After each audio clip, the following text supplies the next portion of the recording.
You don't have to pay attention. My project was over Marion Sims. He's the father of modern gynecology. That's Marion Sims. Few doctors have been loathed as much as he has.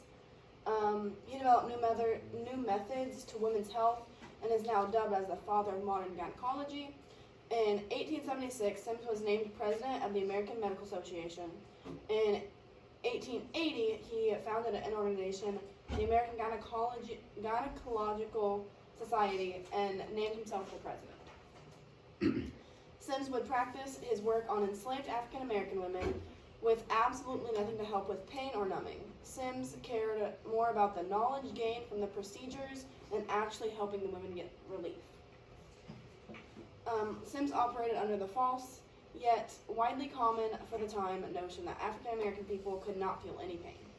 He caused extreme suffering to so many women, all for knowledge, and would leave them in writhing pain. At this time, women's health was seen as gross and for most part non-existent. Many of the women he treated had vesicovaginal fistulas. This is a tear between the bladder and the uterus, which was a common complication of childbirth and would cause extreme pain and urine leakage. Many women were so desperate for treatment that they would go to him and be part of his research experiments. He developed the first speculum, an instrument used to dilate the vagina so you can examine.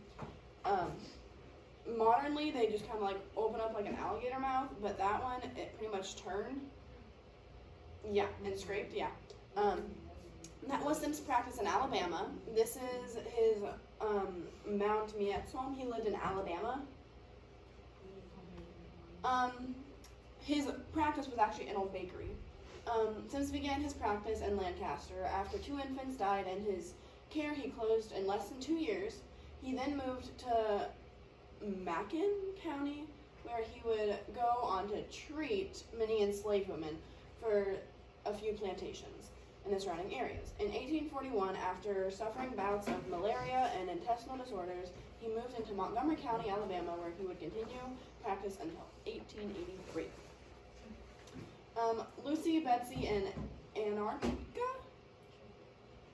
Lucy Betsy and Antarctica were the 3 subjects in his experiment trials. Antarctica gave birth to a baby at 17 and suffered from a VVF. After 30 long and excruciating surgeries, he announced that she was cured. Sims operated repeatedly without success on patients who had no say in the decision-making process that led to their surgeries. And here's the 3 women. You're fine. He had a statue built to him. You can see it over there. And then after a lot of protests and riots, they removed it. The statue was built, but after much protest, New York City removed it in 2018. So it was there for like 100 years or so. And these are my sources.